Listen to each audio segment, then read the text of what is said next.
সরকার এবং এই জেলার যিনি সভাপতি, আমরা তাকে মঞ্চে ডেকে নেব।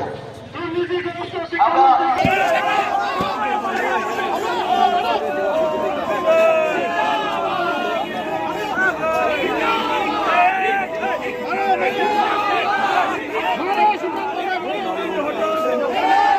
আগামী দিনে বাংলার বিভিন্ন জায়গায় ছড়িয়ে পড়বে।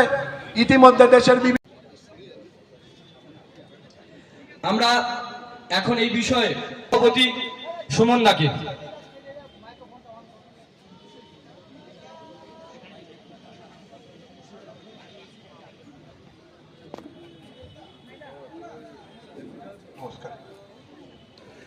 নিট দুর্নীতি এবং এই দুর্নীতি খবর প্রকাশিত হওয়ার সময় আমরা দেখছি তার কয়েকদিন আগে দুটো প্রশ্ন।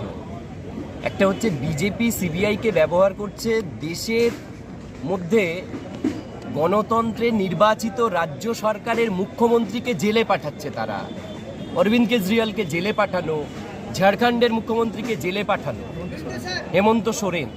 অথচ যখন বিজেপির বিরুদ্ধে কোনো অভিযোগ উঠছে তখন কেন্দ্রীয় তদন্তকারী সংস্থা সিবিআই, ইডি, এনআইএ কোনো তদন্তকারী সংস্থাকে ব্যবহার করা হচ্ছে।